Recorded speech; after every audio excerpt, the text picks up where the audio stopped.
తాజాగా పేర్ని నాని మాట్లాడుతూ చంద్రబాబు రాజకీయాల కోసం ఎంతగానో తెగిస్తాడని ఆయన మాట్లాడడం జరిగింది. పేర్ని నాని నీ నియోజకవర్గం గురించి నువ్వు చూసుకోరా అయ్యా అంటే ఈయన వచ్చి చంద్రబాబు నాయుడు గారి గురించి మాట్లాడుతూ ఉన్నాడు. ఒకటి గుర్తుపెట్టుకోండి, పేర్ని నాని గారు మీరు హుందాతనంగా మాట్లాడడం నేర్చుకోండి. రాజకీయాల కోసం ఎంతకైనా తెగించిన వ్యక్తి ఎవరో తెలుసా? జగన్మోహన్ రెడ్డి. తన సొంత చిన్నాన చావును కూడా రాజకీయం చేసి లబ్ధి పొందిన వ్యక్తి. తనపైన తానే దాడి చేయించుకొని ప్రత్యర్థులపైన తోసిన నీచుడు ఎవరంటే ఆంధ్రప్రదేశ్ రాష్ట్రంలో చిన్న పిల్లవాడిని అడిగినా చెబుతారు. తెలుసుకో, రాజకీయాల్లో చంద్రబాబు నాయుడు గారు హుందాతనంగా ఉన్నారు.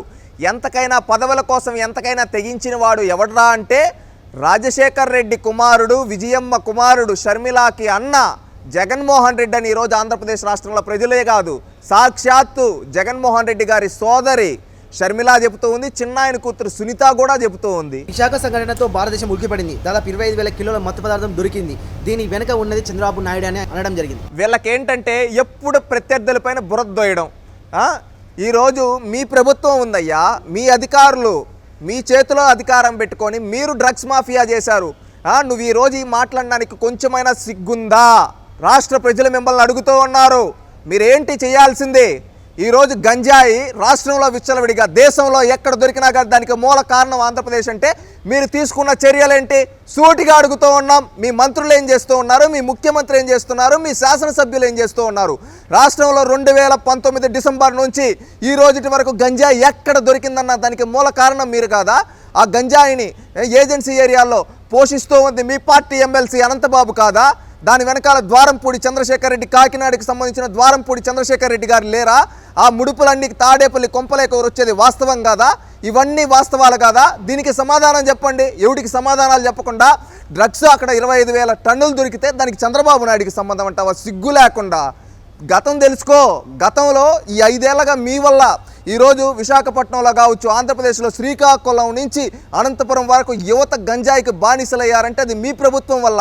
చిత్తూరు జిల్లాలో ఒక ఆడబిడ్డ 10వ తరగతి చదివే ఒక ఆడబిడ్డ పైన గంజాయికి అలవాటు చేసి మీ వైఎస్ఆర్సీపీ నాయకులు ఆ బిడ్డని పాడు చేసింది వాస్తవం కాదా? ఇది లోకేష్ గారి పాదయాత్రలో బయటకు వస్తే ఇప్పటి వరకు దానికి సమాధానం చెప్పలేక మీరు బాయిపడుతూ ఉన్నారు. ఇది వాస్తవం కాదా పేర్ని నాని గారు?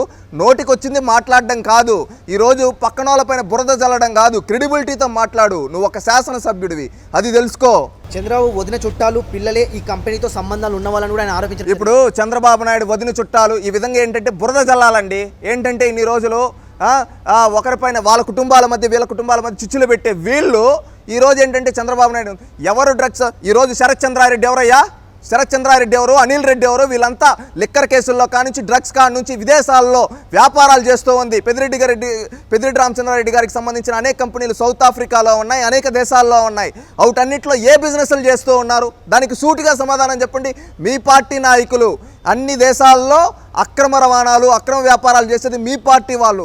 ఈరోజు మీ వాళ్ళు ఆ విధంగా ఇరుక్కుపోయారు కాబట్టి పక్కన వాళ్ళపైన బురద జల్లాలి కాబట్టి ఈరోజు అదే విధంగా బురద జల్లుతూ ఉన్నారు. అది తప్పితే మీరు చేసిందేంటి?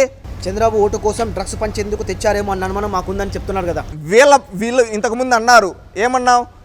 వాళ్ళు డ్రగ్స్ ఆ విధంగా పంపించే వాళ్ళు ఏంటి ప్రత్యర్థులపైన దోస్తారు. జగన్మోహన్ రెడ్డి ఎప్పుడైనా చూడండి తాను చేసే పని ప్రత్యర్థులపైన దోస్తాడు. అదేవిధంగా ఈరోజు దిగజారి దోస్తూ ఉన్నాడు.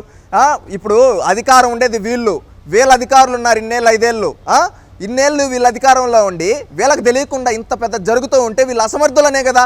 వీళ్ళు అసమర్థులా? వీళ్ళ పార్టీది ఏదో క్లారిటీగా చెప్పండి ఒక మాట పైన. ఇట్టా వచ్చింది వెంటనే బురద జల్లడాలు కాదు పేర్ని నాని గారు, నీతిగా మాట్లాడడం నేర్చుకోండి. ఎప్పుడు మైకుల ముందుకొచ్చి బురద జల్లడం కాదు రాష్ట్ర ప్రజలు కోరుకునేది. మీ నుంచి సుపరిపాలన కోరుకున్నారు, దాంట్లో మీరు విఫలమయ్యారు. ఇప్పుడు ఆ డ్రగ్స్ కేసు, ఇంతకుముందు గంజాయి, అంతకుముందు లిక్కర్, ఈ విధంగా శాండ్, అదేవిధంగా రెడ్ శాండిల్, ఈ విధంగా ప్రతి ఒక్క అవినీతిలో మీ హస్తం ఉంది. ఈరోజు ఈ డ్రగ్స్లో కూడా మీ హస్తం ఉండొచ్చు కాదు, ఉంటుంది 100కు 100%. మీరు ఈరోజు చేతగాక ఈ విధంగా బయటకు వచ్చి ఈ విధంగా ప్రతిపక్ష పార్టీలపైన విమర్శలు చేస్తూ ఉన్నారంటే మీరు ఏ విధంగా దిగజారిపోయి ఉన్నారో ఒక్కసారి అర్థం చేసుకోండి. ఇకనైనా హుందాతనంగా, గౌరవంగా, క్రెడిబిలిటీ, సోర్స్ ఉండే మాటలు మాట్లాడండి పేర్ని నాని గారు.